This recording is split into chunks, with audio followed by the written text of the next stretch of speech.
Welcome to Dark Jotter. I am Bachman, and I have a guest today named Scarlett. And if you do not know who she is, you should. She is a publisher, she is a writer, she is a YouTuber. You can see her all over social media. She is a busy, busy lady, and I'm so lucky to have her on the show today. But I'm going to let her introduce herself. Thank you. So glad to be on your show today. I am Scarlett Darkwood. I write multi-genre books, from erotica, adult romance, to books with occult, mystical overtones. I am on YouTube, Instagram, Facebook as Scarlett Darkwood or Scarlett Darkwood Author. I have a TikTok account called The Scarlet Mystic. And I also have an Etsy shop, and you can buy New Age or metaphysical items from that. It's also called The Scarlet Mystic, and I am busy. That's correct. Now, before the recording started, we were trying to figure out what we were going to talk today, but we get along so well that, of course, as conversations do, we drift. We drifted. So we're just going to continue doing that for you guys, talking. We are both in the writing industry, and we are both, into mysticism and history and all of those things that I already put on the YouTube channel. So I guess the best way to start is, writing. What is the best writing advice you've ever been given, Scarlett? The best writing advice I have ever been given is from Holly Lyle. She is known as a science fiction writer. Mm-hmm. And she offers writing courses, and you can get on her website and take her courses, or you could get on Amazon and buy her clinic bundles, and you learn how to mug the muse if you're blocked. You learn how to create plots, scenes, dialogue, create characters, create languages, create worlds. I love her books, and what I like about it is when you go to write your first story, you have a knowledge of how to go about it and do it what I call correctly, quote unquote, the right way. Now, what I mean by that is that doesn't mean you're not going to have to edit your work afterward, but you'll know kind of where you're going with your book, what to leave in, what to leave out, what to consider, and how to develop that story so you come out with a better finished product that people will hopefully enjoy. Well, that's just really good. Anyways, I think you've seen it too. This is something we were talking about. How there in the industry there are people taking it very serious and editing and going through all that you're supposed to go through, and then there's people that just do one aspect or try to do things themselves and it doesn't turn out right. So if there's a book out there that can help, I will recommend it, because it's. I think that's the problem, is a lot of people either don't care or they don't know where to turn to get the help to what they're supposed to do, because so many of us came in not knowing what we were supposed to do. Exactly. And on my YouTube channel, there is a playlist for books and writing, and I do give some writing advice.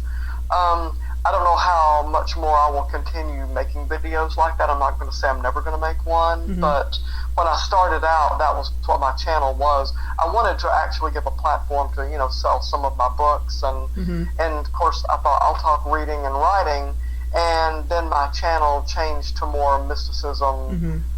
More occult type things, because that's what people seem to prefer. Mm-hmm. So you kind of go with it, but mm-hmm. my books do have a lot of that, so it can go hand in hand.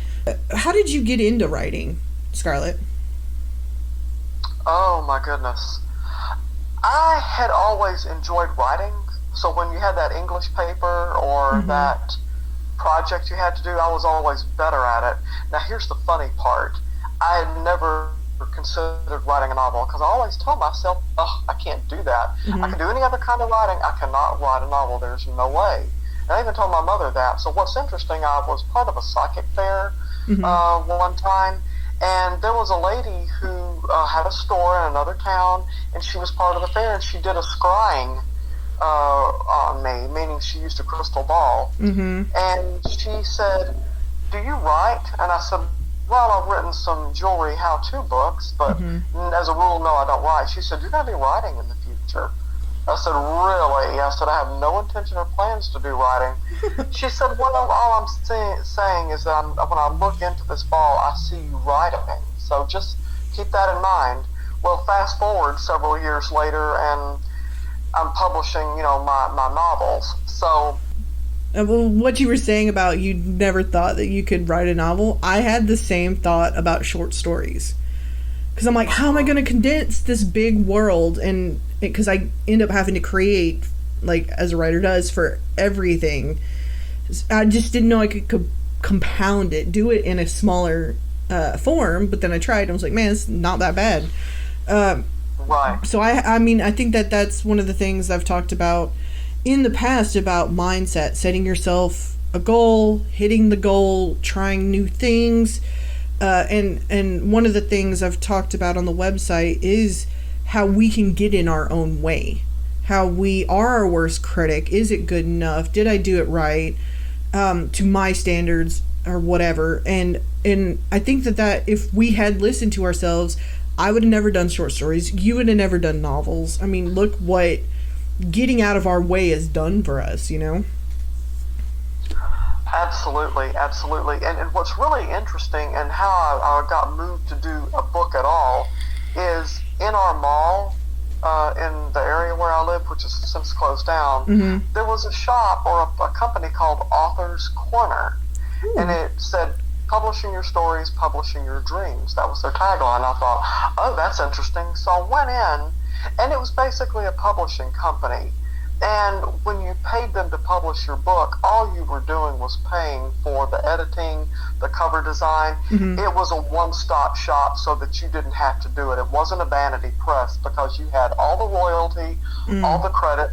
They were just there so that you didn't have to do what an indie has to do, like, hop all over the place and say, does anybody here know such and such? Right.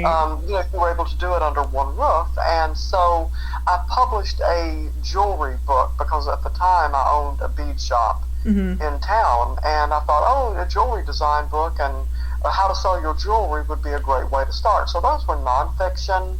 And from there, as I started learning more and was turned on to Holly Lyle's writing courses, I suddenly moved towards novel writing. And after I'd read enough of her books and it felt in my gut like, hey, I'm ready to start this. I have an idea. I have a subject I think I can write about. I'm going to do it. I jumped in and I did it. And actually, it was her daughter who beta read my work for several years. Very cool. Very cool. It was really fun. That's how it all started and how it's evolved.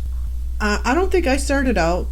I mean, I've shared. I started off as a graphic artist, and then I ran into a writer I was doing work for called Lindy Spencer, who does thrillers and mysteries.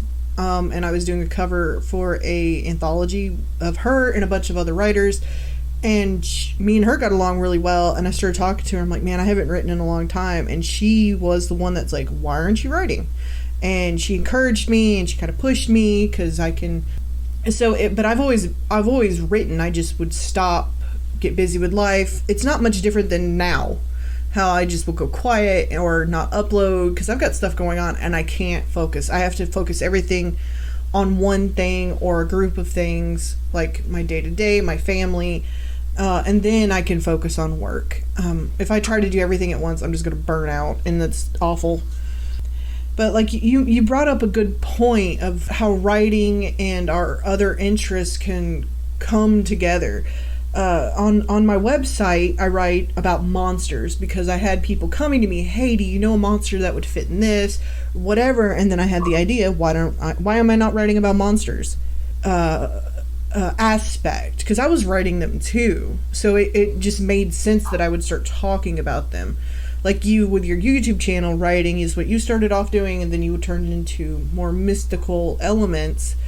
What do you think about that? Do you think people are doing enough research on their monsters, or do you think that they're just winging it?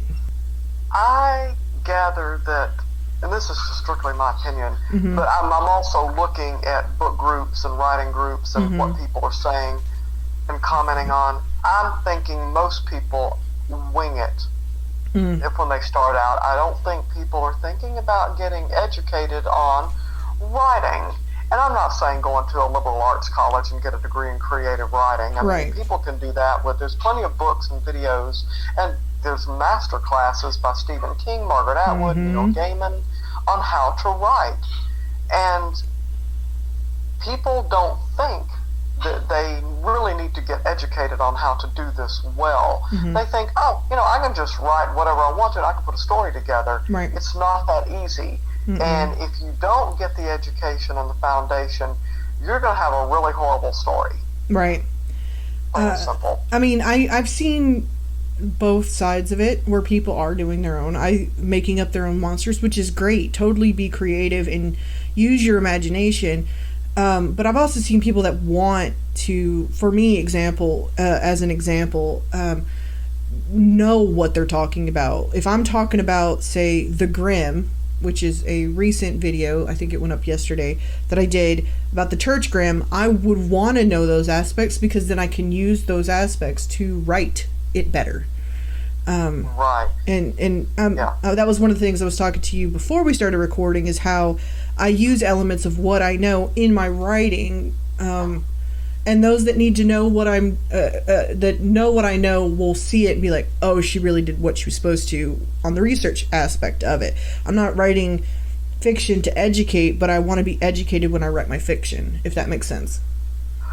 Well, that's the other element to it. It's one thing to get educated on how to write a story in general, but when you're writing about a certain subject, like monsters or other creatures, the thing about it is it's mythology based. Is this something that you have totally made up on your own? If it is based on mythology and other writings, you do want to do a lot of the research so that you know what you're talking about. You can do it smoothly, and you can write those scenes where they flow, where they make sense, and where people can really make sense of this world that you have created, and to understand that monster, good or bad, as a character. And so the research is vital. Even if you make up your own monster, you've got to create a world and a history with that character and make it make sense, so that people can buy into it. Either way, there's going to be a lot of work either way. Oh yeah, I mean, if you really do what you're supposed to, it will be work. That's one of the things that, there's two of my biggest complaints ever, and it's people getting into the industry thinking it's a sprint, not a marathon. Oh, quick money, gonna get famous. The other point is people going, well, it's easy, why are you doing, or it's not a real job, but they're not in the industry, or they're slapping stuff together and putting it out and saying they're a writer. And it is a business. If you can't just go, well, I'm going to open up an herbalist shop or an antique store and then just throw a bunch of stuff from your house in there and say that's what it is. You have to know the marketing. Nobody's going to know your stuff. You're not putting it out there. Because you are a brand and they are your product. The books are your product.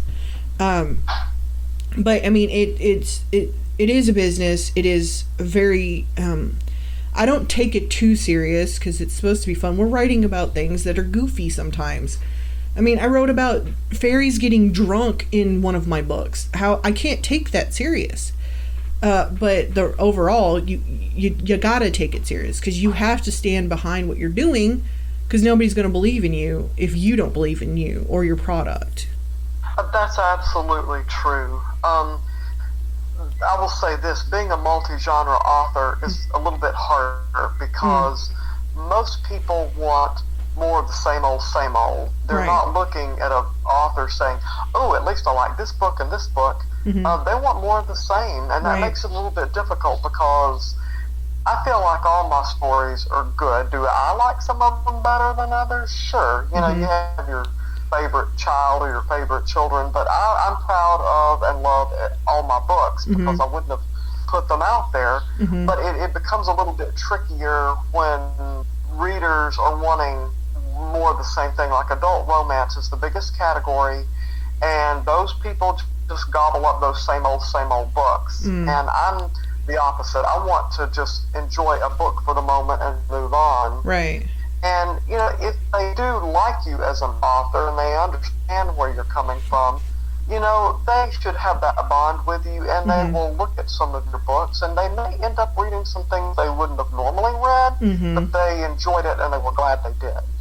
I think you made a good point about romance being the biggest genre. I don't think it's given enough credit, to be honest.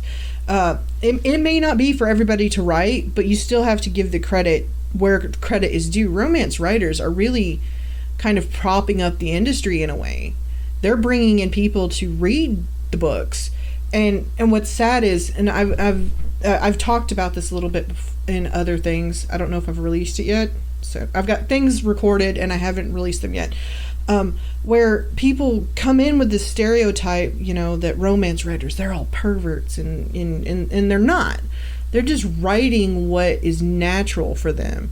Or horror writers, we're all scary, creepy, like worshiping the devil type people, and we're not. I mean, for me, it's coping mechanisms. It's me getting it out so I feel better. But I also really love what I'm doing. I mean, I've written in other genres too, sci-fi and things like that. And as far as what you said about people going for the same thing, I've seen it, but I'm not gonna, as a writer, I really live by some advice that Anne Rice said. Rest in peace, Anne Rice. Several years ago, I came across some advice she had shared on YouTube of write what you love and the audience will follow. I really love what I do, and I'm going to put it out. I'm going to do my steps and do what I need to get it edited, to get a good cover on it. I may even change the cover. But I love what I'm doing, and somebody somewhere will love what I'm doing. Right, absolutely. I'm kind of that same mentality. I have a video on this too. It's called, Do You Write for Love or Do You Write for Money? And there are those authors who like to write for money. They will go where the trends are, and they will write to that. They're not necessarily in love with any one genre. Right. And, I have to admire that. I'm kind of the opposite persuasion. I say I want to write what I want to write, and I hope that there will be people who enjoy it. It is a little harder. You get some of these adult romance writers like Vi Keelan and Penelope Ward. They are putting out books after book. Megan March. There's tons of names. I don't read those books, but the readers absolutely love them, right, and they know where the money is. Right. But I would not be happy writing that type of book. Well, I think romance writers are seen as frivolous, and that, you're more serious writers of sci-fi, horror, and and obviously the nonfiction writers. But I think people like a love story. I mean, right, love and passion and relationships are at the heart of our lives. It's right, what we want. It's what we yearn for, and sometimes those books can let you live out your craziest fantasies. Right. Really, most of my work, regardless of whether it's erotica, whether it's a clean romance, or even the science fiction book I have, they all have romance themes. I have a sci-fi book, and it has the occult, mystical elements because you're dealing with, an alien from another constellation. But it's a romance. It's a sci-fi romance, and actually he came to Earth from Lyra because he wanted to experience human emotion. He wanted to experience what he on his planet and I guess those beings of other dimensions weren't quite experiencing. They say that you hear the lore of the extraterrestrials saying they come to planet Earth, and they come because they want to experience emotion. They want to experience what that is, and love and passion, and even with the sex and just everything around it is central to our experiences, and they're very powerful emotions. What is that book called? What, my book? Yeah, Surya. Okay. You get that, listeners? If you're interested in what she said, that's the title of the book. Look for Scarlett Darkwood as the author. Plug. Thank you. I like that book. I actually started reading it as a reader not long ago, because I don't go back and read my books. Right. I might go look at a passage, but I thought, I'm going to sit down, I'm going to read this, and I actually liked it. And to be honest with you, I'm not a sci-fi reader and not a sci-fi writer, but I did like that book. Yeah, I think that that's one of the things. Absolutely. I'll put it this way. I had a reviewer look at Pleasure House, which is an erotica Mm-hmm. novel, and there's a whole collection surrounding that world. And you have to understand, most people are going into reading these books from an adult romance perspective. That means you have a romance with maybe some graphic or spicy scenes thrown in, as to where erotica, the sex, and the experience drives the story. Right. Now, as I get to the collection surrounding the Pleasure House tales, they're more erotic romance, because though sex drives the story, there is a romance entanglement involved. It's not just a frivolous meetup. But the girl was reviewing the book, and she says, I'm not liking your approach to this. And I thought that was a very interesting way of describing it. She didn't like the approach. She said, I don't like some of the elements you put in. I don't like one scene that you put in, because it obviously triggered her. And I can understand it, but when you're reading certain books, you need to go at it with a certain attitude. Right. You know, if you're reading erotica, you are going at it with the sex in mind, and though you may have a relationship that in real life would be considered taboo and a no-no and probably illegal, you're in a certain world and a certain genre, and you go with it. And that's not how she was able to do it with this book. But had she written a review and not told me about it, and put it in intelligent words like that, I would have, that might have been a good review for somebody, because somebody, as she was discussing it, said, oh, that sounds exactly like what I'd like to read. Right. But it would be a helpful negative review. But I'm not going to lie here. Authors don't like negative reviews. They can say, oh, I like anything. No, they don't. I'm going to just dispel that myth. But we also know that that's part and part of the package. That's just what we have to deal with. Right. I would say, if you're going to leave a negative review, readers, make sure that it's intelligent, and give some really good reasons why you didn't like it. Don't just rate it, and don't just say, I didn't like it. Right. What does that mean? Because somebody may find your review helpful to either buy the book or truly not buy the book. Right. Well, I mean, I've gotten reviews where it's just like too much cussing, and I'm like, well, it's tough. Sometimes a cuss word fits better. I cuss in my everyday life. It's gonna flow over. I mean, it's the rest of love is a theme in life every day. It makes sense to me that some of the elements would be in there, like having a crush on somebody, or accidentally kissing somebody when you got too close and you turned faces, like things like that happen. So for me, it's really realistic to see those things in my work. It just depends on what the work is. Like the story I wrote called The Owls, it was about an abduction. A girl got abducted and shows up, and they find her in a barn. I've had it compared to there's one movie, Fire in the Sky. I was not thinking about that at all when I wrote that, but it doesn't have, the guy has a crush on her, but it does not go like that. This woman has been traumatized by something that she cannot explain, and the guy that the point of view is from the most, he's just trying to understand so he can help her. I mean, it's an element of love is in there, but it's not a whole theme in it, if that makes sense. Yeah, it reminds me a lot of Death by Design, a hard-boiled crime book that I put up. That is probably one of my favorites. You edited that story. Oh my god, I forgot that. That's in Little Lunacies. You edited that story, The Owls. The Owls, yes, I did. I totally forgot. I'm like, wait a minute. I'm talking to the editor. Yeah, I mean, Little Lunacies, I like the dystopian different aspects. That collection of stories is just interesting. If you want to just read something short, quick for each story and get into a different philosophical aspect, it probably leaves you speculating more than anything. And I don't think those stories were meant to always have a definitive ending.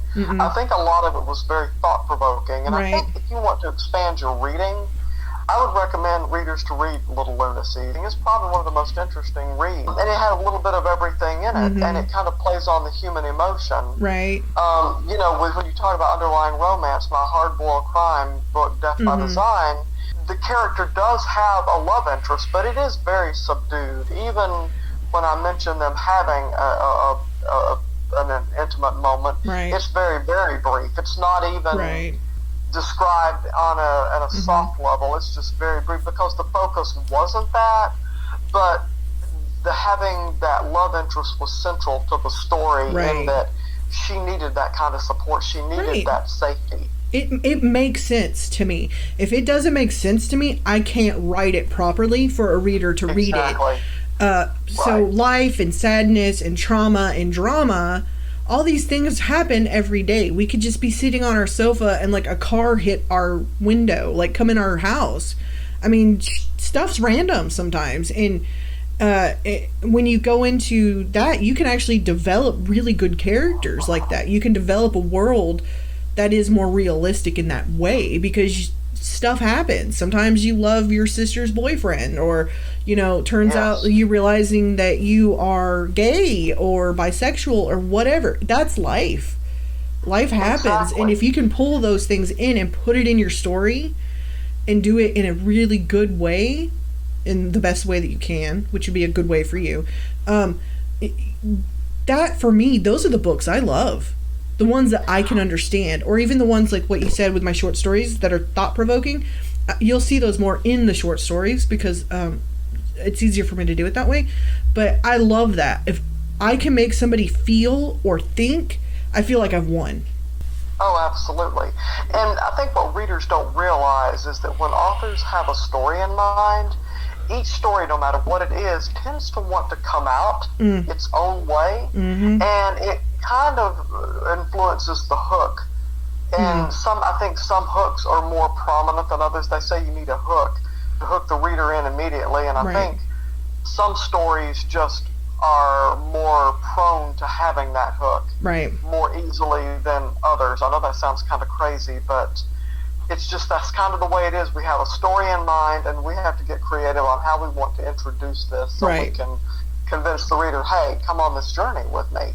And sometimes you hit it and sometimes you don't. I mean, some people complain with my work. It's a little too slow on some of it. You might say as the author, well, why would you allow slow parts of your book?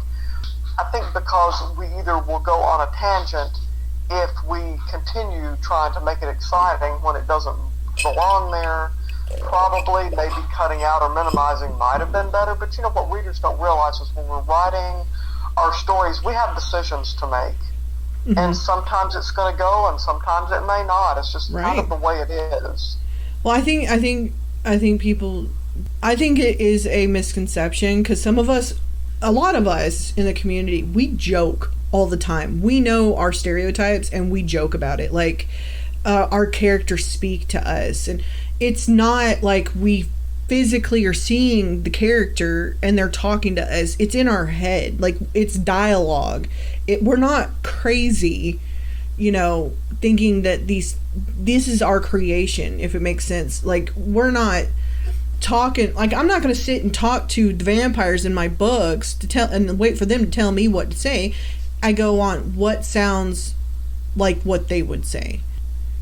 No, I think what's interesting is the more you start writing, the more things start to flow organically. And you're right. You don't ever want to force an aspect because it's going to be a mental dissonance with you. You're going to know that, wait, this just isn't right, and I'm just slapping words on a page. I think writers who are serious about what they want to do and get their creations out, they want to be deliberate in how they get that story out, and they want it to make sense. But there is a certain flow to it, like in a hard-boiled crime book. The hook and the flow of the story is going to be very different from maybe a retold fairy tale, or from, I don't know, maybe just a different type of subject matter. But you don't want to force anything. You want to make these characters believable, even though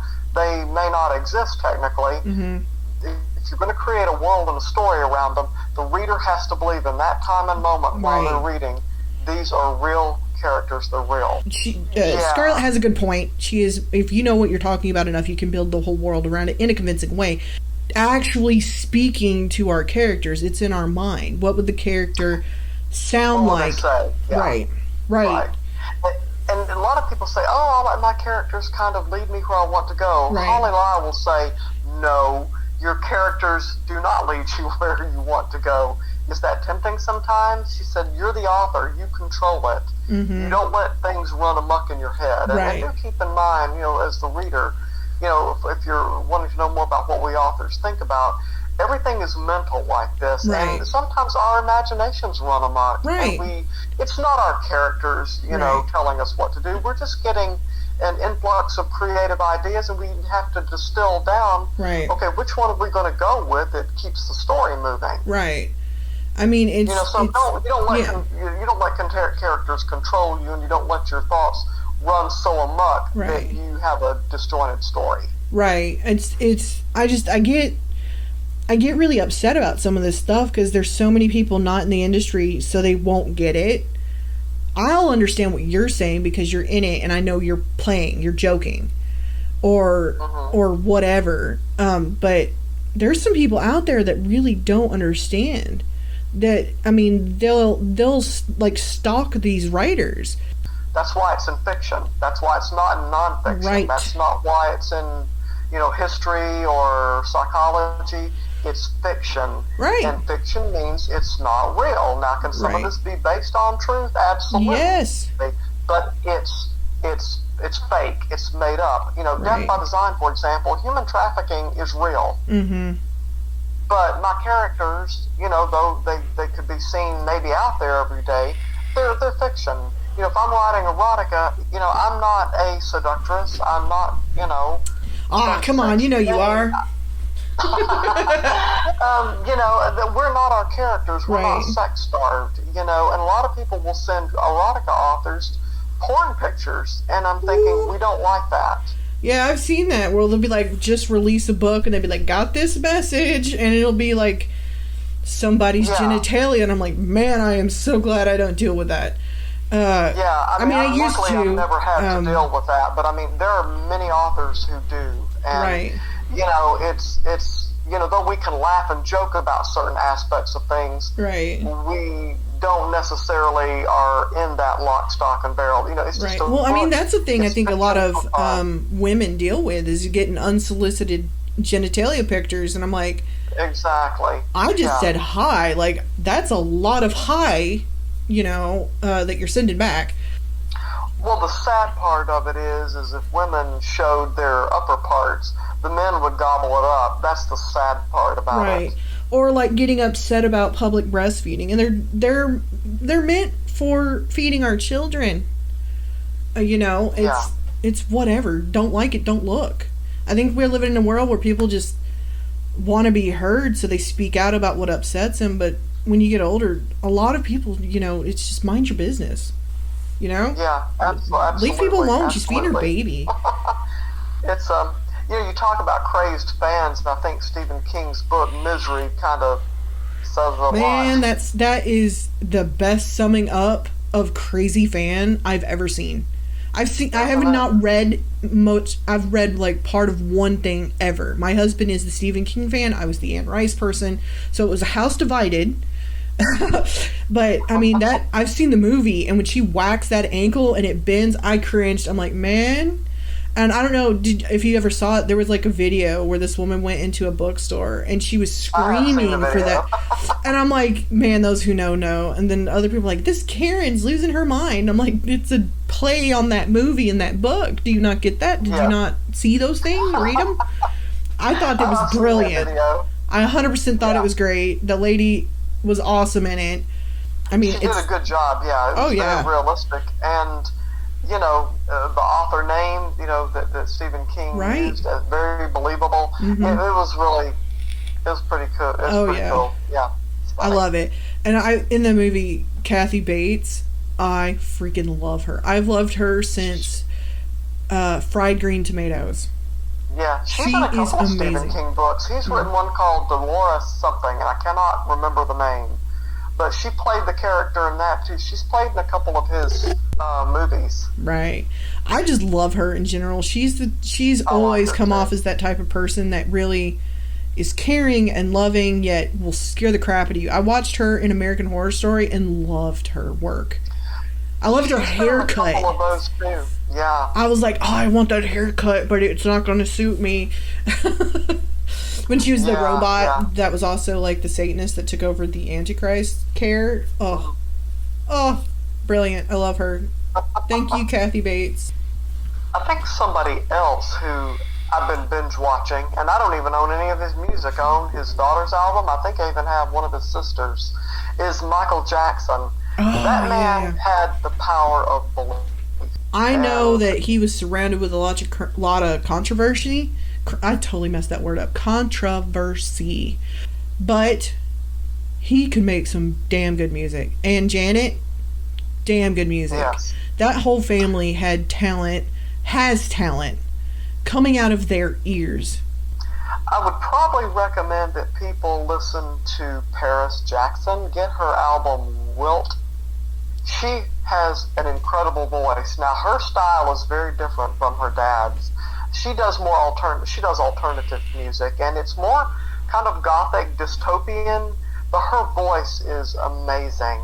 I'm going to And have to I check that actually out. bought her album. It's fantastic to listen to. I didn't even know she'd done an album. That's how kind of Yep. out of touch with these kids these days I am. Though my Yeah, it's son will worth probably be it. like, yeah, She's worth it. duh. I wish she would do some more because Yeah. I liked her. She was on American Horror Story, and she is a really good actress. Just like Paris Cindy. Jackson? Yeah, she was on it. Or Wow. I mean, it has to mean more when you do it for yourself. Like you're not just getting it because of your relations; you're getting it on your own merit. Exactly.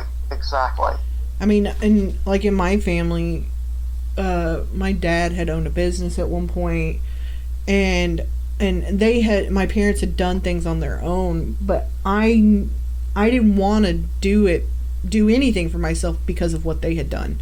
I wanted to do me, if that makes sense. I wanted to do my thing. Like what I've told my son, you don't have to write because I write. But let's talk more about occultism, because I know such a segue. Sorry, because your YouTube, you cover a lot of mysticism and things like that. What about like why did your channel end up going that way?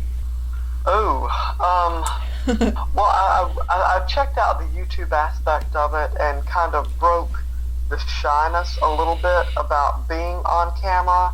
Yeah. I'll just be honest. I still have to kind of get over that because that's really putting yourself out there. Mm-hmm. But I thought, well, let me just tap into this and see if it would help sell books. And of course, with any channel, you've got to have a niche or a topic. Mm-hmm. And I thought, my husband said, well, why don't you try giving writing advice? So I did several of those videos, and it's very hard to get an audience for it because unless you're already connected in some way, I think most people go towards Facebook for that, or join groups for it, or they'll take the master classes. And I saw I wasn't getting, and of course it takes time to build an audience on YouTube. I'm sorry, it just does. It does. And finally, I talked to my husband, I talked to a couple of friends, and my husband said, why don't you try to talk maybe more about some other interests you have? If the writing is not catching on, what about something you enjoy? You love occult and the magic and Rosicrucians. Why don't you talk about that? And a couple of my friends said, if you're trying to attract readers, that would attract readers more than writing advice, because all writing advice is going to do is attract other authors, maybe new authors, and though it's free, it's a really narrowed down niche, and they're getting that from other places. They're getting it from Neil Gaiman's, Margaret Atwood, Stephen King. They're taking their master classes, they're joining Facebook groups. They're not going to look at it on YouTube as much. So I made a shift, and sure enough, the focus, the better response was on the magic and the occult, because I think people are awakening to that. They're beginning to find that they do have a connection in the universe, that they can try to bend the universe to their will. And I'm not talking being nefariously manipulative.